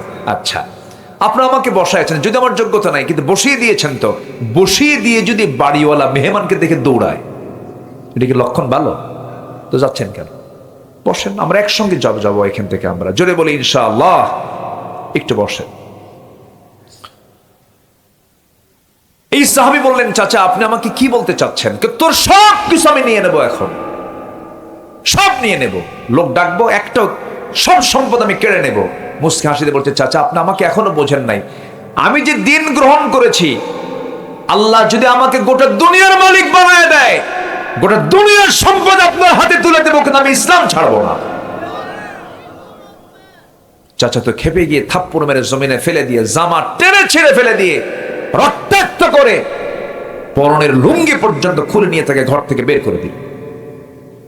আব্দুল্লাহ উলঙ্গ হয়ে যাবেন কোথায়? মার দরজায় গিয়ে নক করে বলছেন, মা দরজাটা খুলো। দরজা খোলার সঙ্গে সঙ্গে বলছে, মা আমার দিকে তাকায়ও না। আমার চাচা আমাকে মেরে মেরে শেষ পর্যন্ত লুঙ্গিটা পর্যন্ত খুলে নিয়েছে। মা দেখো তো ঘরের মধ্যে কোনো কিছু আছে নাকি। খুঁজে একটা চাদর পাওয়া গেল, কোনো মতো তার সতরটা ঢাকা হলো, গায়ে কোনো কাপড় চোপড় নাই। এবার বলছে, মা প্রচন্ড শীতকাল সেই সময়, বলছে, মা আমি তোমাকে ভালোবাসি, তবে নবীর চাইতে বেশি আমি তোমাকে ভালোবাসি না। সুবহানাল্লাহ বলবেন না? মা আমি তোমাকে ভালোবাসি কিন্তু নবীর চাইতে বেশি ভালোবাসি না। এমনকি মা আমি আমার জীবনের চাইতে আমি আমার রাসূলকে বেশি ভালোবাসি। আমি চলে যাচ্ছি মদিনার দিকে, মা দোয়া করো আমার জন্য। শীতের ভিতরে রওনা দিয়েছেন, পায়ে হেঁটে হেঁটে রওনা দিয়ে দিয়ে মদিনা পর্যন্ত চলে গেলেন। প্রচন্ড শীতকাল সেই সময়। নবীজির দরজায় গিয়ে নক করলেন। দরজা খোলা মাত্র রাসূল তার এমন অবস্থা দেখে ভিতরে ঢুকে গিয়ে আমার নবীজির ব্যবহৃত সুন্দর দুটো জুব্বা হাতে করে এনে বলছেন, আব্দুল্লাহ জুব্বাটা তাড়াতাড়ি পরো, ঠান্ডা লেগে যাবে। এরপরে বিস্তারিত শোনার পরে রাসূল বলছেন, আব্দুল্লাহ চিন্তা করো কেন, তোমার চাচা তোমাকে উলঙ্গ করে বস্ত্রহীন করে ঘর থেকে বের করে দিয়েছে, আর তোমার রাসূল তোমাকে তার নিজের গায়ের জুব্বা দান করে দিয়েছে। কি চিন্তা করো তুমি? কোনো চিন্তা নাই তোমার? তুমি কিছু চাও নাকি? হুজুর আমি আপনার কাছে দুনিয়ার কোনো কিছু চাই না, আমি চাই হলো মহান রব্বুল আলামিন যেন আমাকে শহীদের মর্যাদা দিয়ে দেন। এই কথা শোনার সঙ্গে সঙ্গেই আমার নবীজি হাত উঁচু করে বলছে, আল্লাহ আমার আব্দুল্লাহর জান মাল তুমি কাফের বেঈমানদের জন্য হারাম করে দাও। সাহাবীর মন খারাপ হয়ে গেল, হুজুর আপনি কেমন এমন দোয়া করলেন কেন? কাফের বেঈমানরা যদি আমাকে নাই মারে আমি শহীদ হব কেমনে? আমার নবীজি বলছেন, আব্দুল্লাহ তুমি এমন চিন্তা কেন করছো? তাআলা ফিরাশিহি, তোমার মধ্যে যদি শহীদের চেতনা লালন হয়ে থাকে, মরণ যদি বিছানায় হয়, আল্লাহ রাব্বুল আলামিন শহীদের দরজা দিয়ে দিবে। যাও কোরআন পড়ো। আমার নবীজি বহুদিন পর মদিনার মসজিদ থেকে বের হলেন, যুদ্ধ অভিযানে বের হলেন। এবার বলছে, আব্দুল্লাহ আসো নাকি? হুজুর আমি আছি। লাব্বাইক ইয়া রাসূলুল্লাহ, চলো যুদ্ধে যাই। খুব খুশি সাহাবী।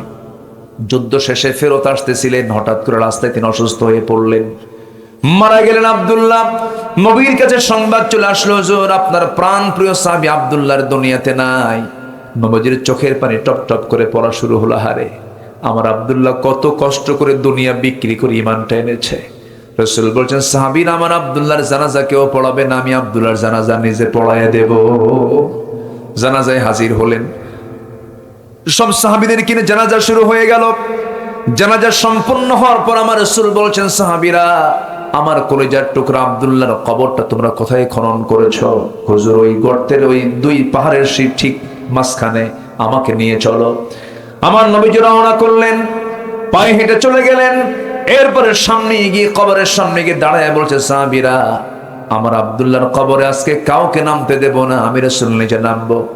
রাসূল নিজে নামলেন। নামার পরে বলছে, আবু বকর আমার ডানে নামো, ওমর আমার বামে নামো। আমার নবীজি এবার হাত টাগায় দিয়ে বলছে, কলিজার টুকরা আব্দুল্লাহ রে আমার হাতে তুলে দাও। সাহাবীরা আমার নবীজি আব্দুল্লাহর লাশটা হাতে নিলেন, বলছেন, আবু বকর মাথা ধরো, ওমর পাটা ধরো। তিনজন মিলে কবরে শোয়া দিলেন। বুকের উপরে রাসূল হাতটা রেখে কাদা কাদা কণ্ঠে বলছেন, আরশের মালিক আল্লাহ, আজকের এই সময় পর্যন্ত আমি আব্দুল্লাহর দ্বারা কোনোদিন কষ্ট পাই নাই, তুমি আব্দুল্লাহকে মাফ করে দিও। পাশে দাঁড়িয়ে থাকে একজন সাহাবী, সাদ ইবনে আবি ওয়াক্কাস রাদিয়াল্লাহু তাআলা আনহু, দিগ্বিজয়ী বীর। তিনি বলছেন, আমি আজকে বড় কপালওয়ালা মানুষ। আজকে আমি জীবিত সাদ ইবনে আবি ওয়াক্কাস যদি না হয়ে যদি ওই কবরের বাসিন্দা হতাম, জীবনটা বড় ধন্য হতো। কারণ যে কবরবাসীকে দাফন করার জন্য পৃথিবীর সেরা সেরা তিনজন মানুষ তার কবরে নেমে গেছে। জোরে বলুন সুবহানাল্লাহ। আমার বন্ধুগণ, ঈমান এনেছি, সত্যের সাক্ষ্য দিয়েছি, সাক্ষ্যকে গোপন করব না। ঈমান বিক্রি করে সব কিছু শেষ করে দেব না, বরং ঈমান রক্ষার জন্য জীবন দেব, তবু আমরা ঈমান ছাড়বো না। রাজি আছেন তো ইনশাআল্লাহ? আল্লাহ কবুল করুন, জোরে বলি আমিন। নাম্বার 2 হলো সীমা লঙ্ঘন না করা। ফেরাউন কি করেছিল? কি করেছিল বলেন? নিজেই বলে ফেললো, কোন আইন চলবে না মিশরে, আমি রব। এই রব মানে কিন্তু ফেরাউন বলে নাই যে আমি মানুষ বানাইছি, আমি আকাশ বানাইছি, আমি চন্দ্র বানাইছি।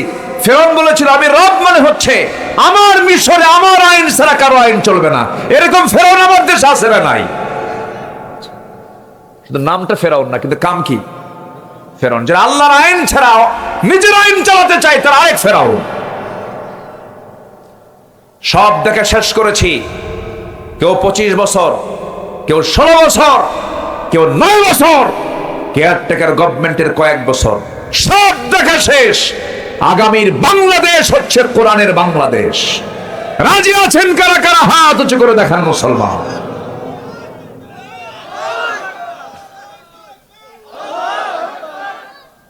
একবারই শেষ হলো? দেন না স্লোগান, দেন স্লোগান, দেন দেন দেন দেন।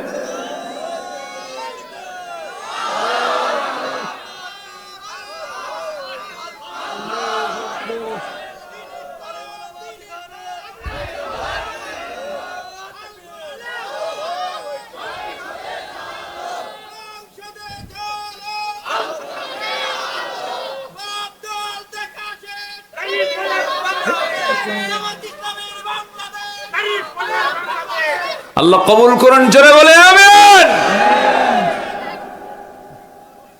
আমার নেতা, তোমার নেতা, সব সমস্যার সমাধান। মনে থাকবে? মনে থাকবে তো? আল্লাহ কবুল করুন, জোরে বলি আমিন, আরো জোরে আমিন। যারা আল্লাহর আইন চায় না তারা সীমা লঙ্ঘনকারী, ঠিক কিনা বলেন?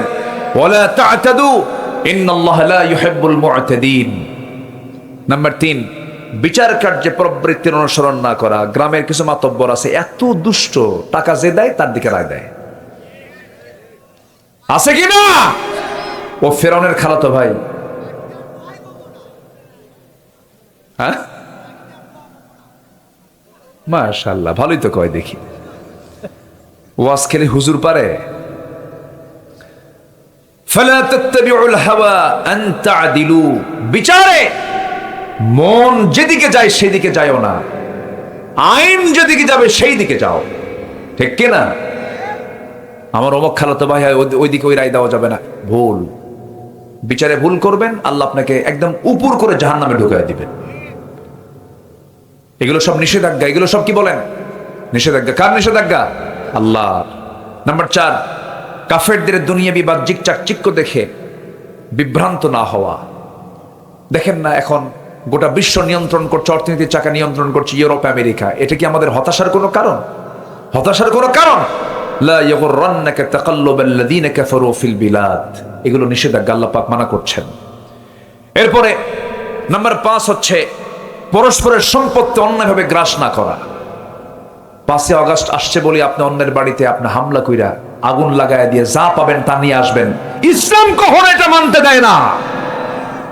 অন্যায় অন্যায়, কি অন্যায়? অন্যায়। এটা বলে রাখলাম। অনেক কিছু করেছেন অনেকে, আকাম কুকাম করেছেন অনেক, ইসলামের সাথে ন্যূনতম কোনো সম্পর্ক নাই এই সমস্ত অপকর্মের, ঠিক কিনা? আমার নবীজিকে ঘাট ধাক্কা দিয়ে বের করে দিয়েছিল, হত্যার পরিকল্পনা নিয়েছিল। মক্কা থেকে মদিনায় রাসূল চলে আসছেন, 10 বছর পর মক্কা বিজয়ের দিন রাসূল কেমন কিছু করেছেন? বরঞ্চ তিনি একে একে নেমে এক বুড়ি মহিলা ভয়ে পালাচ্ছে মক্কা ছেড়ে, আমার নবীজিকে চিনে না। রাসূল পিছনে গিয়ে বলছেন, মা দৌড়ান কেন? বাবা মুহাম্মদ আসছে। কারে কয়? কারে কয়? রাসূল কি বল, কেন কি হয়েছে? কি বাবা আজকে শেষ করে দিবে, ওরে আমরা বের করে দিছিলাম, আজকে একদম মক্কা শেষ, বিজয় হয়ে গেছে। রাসূল বলেন, তাই? বুড়িমা টোপলাটা দিবেন আমারে? আপনার তো মাথায় নিতে কষ্ট হচ্ছে। কি ঠিক আছে, নাও। কোথায় যাবেন আপনি? কমক জায়গায় চলেন। যাচ্ছি।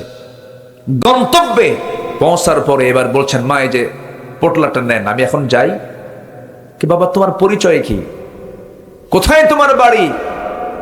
যার ভয়ে আপনি এত দূর পর্যন্ত আসছেন, আমি হলাম সেই আব্দুল্লাহর পুত্র মুহাম্মদ সাল্লাল্লাহু। কি বুঝলেন? আমার রাসূল সবাইকে মাফ করে দিয়েছেন, শুধু 17 জনকে মাফ করেননি। কয়জনকে? হ্যাঁ, এটাও মাথায় রাখতে হবে। কিন্তু যাদেরকে মাফ করার যোগ্য না তারা সব পালাতে, তাদেরকে পালাতে সহযোগিতা করা হয়েছে, ঠিক কিনা? যেগুলো চিহ্নিত অপরাধীগুলো একটাও নাই। তার মধ্যে একটা হলো খেলা হবে না, কি কইছে এখানে, বদমাইশ গুলো। এখনো ফ্যাসিস্টদের দোসর আছে না? নাই, এখনো আছে। সাবধান থাকতে হবে, আমার সতর্ক থাকবো। জোরে বলে ইনশাআল্লাহ, আরো জোরে বলে ইনশাআল্লাহ। অন্যায় করে কারো সম্পদ কোনো গ্রাস করা যাবে না। শত্রু হলেও, আজ থেকে শত্রু হলেও, পুকুর ওর নামে, আপনি পুকুরের মাছ খাবেন কেন? দখল করবেন কেন? আপনি অন্যের সম্পত্তি দখল করবেন, জান্নাত হারাম হয়ে যাবে আপনার জন্য। কি আপনি বসে আছেন পিছনে, খেয়াল করি নাই, মনে হয় খুব রাগ করতেছেন আপনারা। আচ্ছা, নাম্বার 6 হলো আল্লাহর নাম ছাড়া জবাই করা প্রাণী খাওয়া যাবে না। আল্লাহর নাম ছাড়া কি খাওয়া যাবে? এটা কে মানা করেছেন? কে মানা করে দিয়েছেন? আল্লাহ মানা করেছেন। শুয়োরের মাংস হারাম করেছেন। আচ্ছা, হারাম খাবার বেশি না হালাল খাবার বেশি? বলেন বলেন বলেন। হালাল সীমাহীন, কত খাবেন আপনি? মেলা খাবার। হারাম 2-1টা, হারাম তো বেশি না তো। আল্লাহ কইছে আঙ্গুর খা, তাজা আঙ্গুর খা, আঙ্গুর পচায় খায়। আল্লাহ কইছে আপেল খা, আপেল পচায় খায়। ইটের ভাটার ইট দিয়ে মাথায় মারলে বাঁচবেন, কিন্তু ইটের ভাটা ইট হওয়ার আগে যে কাদাটা করা হয়, কাদা খোসায় খোসায় যে কাদা, সে কাদা যদি মারা হয় মরবেন? মরবেন না। কাদা অবস্থায় মারলে মরে না, আর এটাকে পাকালে কি হয়? মরে যায়। তো আল্লাহ পাক বলছেন রস খাও, রসকে পচায়ও না, কারণ মদ খেলে তাল না মাতাল?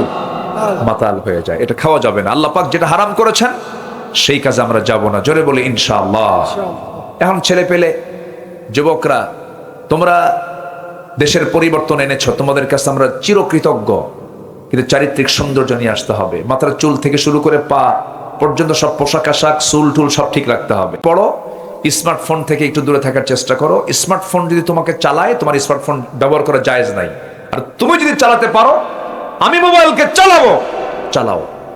তোমাকে মোবাইল চালায়, তোমার ব্যবহার করা জায়েজ নাই, ব্যবহার করো না, তোমাকে শেষ করে দেবে।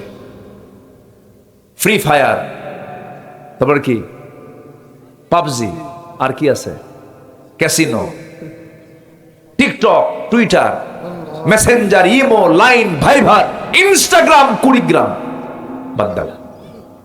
কোনো গ্রাম ট্রাম থিও না, বাদ দিয়ে লাইন খোঁজো। কয়টা বলেন? লাইন কয়টা আমাদের? কাকে ধরতে হবে? আল্লাহকে ধরতে হবে। সব বাদ। বিবাহ পূর্ব কোনো নোংরামি করতে যেও না, আকাম কুকাম করো না, মজা পাবা না। দাউদ যার হয়েছে, চুলকানে যার হয়েছে, যখন চুলকায় খুব মজা লাগে, কিন্তু চুলকানে যখন বন্ধ হয় তখন কি হয়? চলে। বিয়ার আগে যা করবা কোনো শান্তি নাই, শান্তি পাবা না, তোমার কিচ্ছু হবে না। যা শরীফিতে কিনবে সব লস প্রজেক্ট। ঠিক তো, কিন্তু মাথা তো ঠিক রাখো না। পার্কগুলো ভরে থাকে কেন? গোসার গাছের গোড়ায় গোড়ায়, জোড়ায় জোড়ায় কি সুন্দর গল্প করে, সারাদিন গল্প একটা, তুমি আমার আমি তোমার। এগুলো করা যাবে না, বাদ দিয়ে দাও। তোমার চরিত্র যদি সুন্দর থাকে, আগামীর দেশ তোমার হাতে চলে আসবে ইনশাআল্লাহ। আল্লাহ কবুল করুন, আল্লাহ কবুল করুন। বিয়ের প্রয়োজন হবে, বিয়ের স্ট্যান্ডার্ড এজ আমার রাসূল শিখিয়েছেন। তিনি বিয়ে করেছেন 25 বছরে। 25 বছরে বিয়ে শাদী করে ফেলবা, আব্বাকে বলবা ডাইরেক্ট গিয়ে আব্বা বিয়ে করাও। এই যে জোরে কইছে ঠিক ওর তাড়াতাড়ি দরকার। হ্যাঁ, আরে সিনা রাখেন, ওর আব্বারে কয় দিয়েন।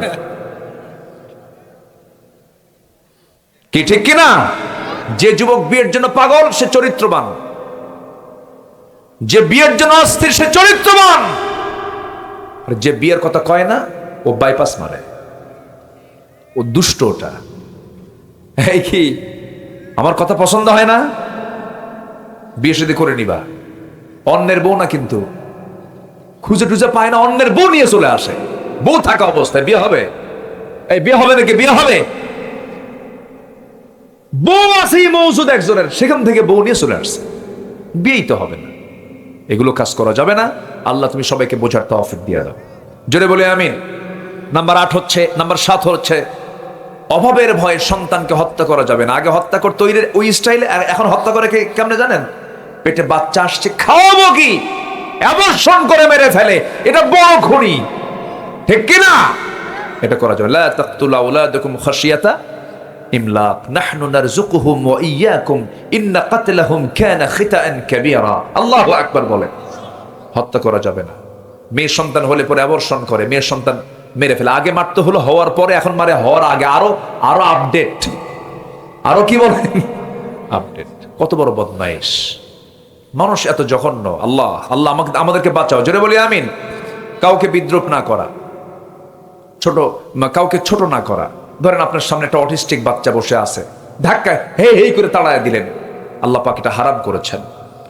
কাউকে কখনো ছোট চোখে দেখা যাবে না। সে পাগল হোক, অসুস্থ হোক, গরিব হোক, ছোট হোক, চেহারা অসুন্দর হোক, যা মনে হোক, কিন্তু মানুষ সম্মান দিয়ে সমানভাবে আচরণ করতে বলেছেন কে? আল্লাহ তাআলা। লা ইয়াসখার কওমুন আসা মিন কওমিন আসা আন ইয়াকুনু খায়রাম মিনহুম। আল্লাহু আকবার। নাম্বার 9 হচ্ছে মুমিনদের মাঝে বিভক্তি সৃষ্টি না করা। নাম্বার 10 হচ্ছে আত্মপ্রশংসা না করা। ফালা তুযাক্কু আনফুসাকুম। কিছু কিছু লোক আছে ওর নিজের প্রশংসা ছাড়া কিছুই পায় না। এরকম বেকুব কিছু আছে না নাই? কিন্তু আল্লাহ বলছেন ফালা তুযাক্কু আনফুসাকুম হুয়া আ'লামু বিমান ইত্তাকা। আল্লাহু আকবার বলেন। নাম্বার 11 হলো মুশরিকদের অন্তর্ভুক্ত না হওয়া। নাম্বার 12 হচ্ছে আল্লাহকে ভুলে না যাওয়া। আল্লাহকে ভোলা যাবে? আল্লাহ রাব্বুল আলামিন বলেন ওয়ালা তাকুনু কাল্লাযীনা নাসুল্লাহা ফাআনসাহুম আনফুসাহুম উলাইকা হুমুল ফাসিকুন। আরেক জায়গায় একটা আয়াত আমাকে খুব ঘন ঘন কাঁদায়, আমি একা একা যখন পড়ি নিজেকে আমি হারিয়ে ফেলি। এত ভয়ঙ্কর আয়াত, ওয়ামান আ'রাদা আন যিকরি ফাইন্না লাহু মাঈশাতান দানকা ওয়া নাহশুরুহু ইয়াওমাল কিয়ামাতি আ'মা ক্বালা রাব্বি লিমা হাশারতানি আ'মা ওয়া ক্বাদ কুনতু বাসীরা قال كذلك أتتك آياتنا فنسيتها وكذلك اليوم تنسى। আল্লাহ বলছেন আমাকে যে ভুলে যাবে আমি তাকে ভুলে যাব। যে ব্যক্তি আমার কোরআন থেকে দূরে থাকবে, আমার জিকির থেকে দূরে থাকবে, আমি তাকে কিয়ামতের দিন তাকে আমি কানা করে তুলবো, অন্ধ করে তুলবো। বান্দা বলবে আল্লাহ আমি তো চক্ষুওয়ালা ছিলাম। আল্লাহ বলবেন আমি তোমাকে আয়াত দিয়েছিলাম, তুমি আমাকে দুনিয়াতে যেমন ভুলে গেছো আজকে আমি তোমাকে তেমন করেই ভুলে গেলাম। বলেন তো নিরাপদ না মহাবিপদ? আল্লাহ ভুলে গেলে কোনো উপায় আছে না। অতএব সবাইকে ভুললেও যাকে ভোলা যাবে না, চিল্লা বলুন তিনি আমার কে। আল্লাহকে স্মরণ করব দিনে কয় ডাকে? বলেন কয় ডাকে? মুয়াজ্জিন ডাকে না? এটাকে কি বলে? কি বলে আরবিতে? কি বলে? আজান। আজান শুনলেই কোথায় চলে যাব? 5 ওয়াক্ত নামাজ পড়বেন। কারা কারা একটু হাত উঁচু করে দেখা, জোরে বলি আল্লাহ আমাদেরকে 5 ওয়াক্ত সালাত আদায় করার তৌফিক তুমি আল্লাহ দিয়া দাও। জোরে বলি আমিন। আরো জোরে আমিন, আরো জোরে আমিন। হাত নামান। সম্মানিত ভাইয়েরা, আমি খুব শর্ট করে 12টা পয়েন্ট আমি কভার করার চেষ্টা করলাম। এখন আমি আপনাদেরকে একটু কষ্ট দেব, সেটা হচ্ছে কেউ উঠবেন না। চাঁদপাড়ার এই ইবতেদায়ী মাদ্রাসার বয়স অনেক, কিন্তু মাদ্রাসার যে ডেভেলপমেন্ট, মাদ্রাসার যে উন্নয়ন, সেক্ষেত্রে একটু হলেও বাধাগ্রস্ত হচ্ছে প্রতিষ্ঠানটা বারবার। আমি আজকে আপনারা হয়তো কিছু চাদরের টাকা পয়সা দিয়ে যাবেন, এটা স্থায়ী কোনো সমাধান নয়। আমি একটু চাচ্ছিলাম যে এই গ্রামের বাসিন্দা কারা কারা একটু হাত তুলে দেখান তো দেখে। এই গ্রামে বাড়ি কাদের? একটু হাত তুলে দেখেন। এই গ্রামে কাদের কাদের বাড়ি? এই কয়েকজনই বাড়ি, মানে গ্রামে কি এই কয়েকজনই লোক আছে? মাশাআল্লাহ। আচ্ছা ঠিক আছে, হাত নামান। মাশাআল্লাহ, আলহামদুলিল্লাহ। আমি চাই কি জানেন, আমি এই মাদ্রাসার জন্য স্থায়ী আমি আজকে 30 জন সদস্য দেখতে চাই। কোরআনের পারা কয়টা বলেন? বলেন কয়টা পাড়া বলেন? একটা করে পাড়া নিয়ে যাবেন আর একটা করে 1000 টাকা দিবেন। প্রত্যেক মাসে কি 1000 টাকা দিতে পারবেন? বেশি হবে না? বেশি হবে মনে হয়। আচ্ছা, তাহলে একটা 1000 টাকা করে বছরে যদি দেন কষ্ট হবে কি? আমি একটু এই স্থায়ী সদস্য দেখতে চাই যারা বছরে 1000 টাকা করে দিবেন। 30 জন ভাই আমি একটু দেখতে চাই। একটু মেহেরবানি করে কে কে আছেন? প্রথম কে আছেন? কোন ভাগ্যবান ব্যক্তি আছেন যে এক পারা দিবেন? 1 2 3। আচ্ছা, আস্তাগফিরুকা ওয়া আতুবু ইলাইকা।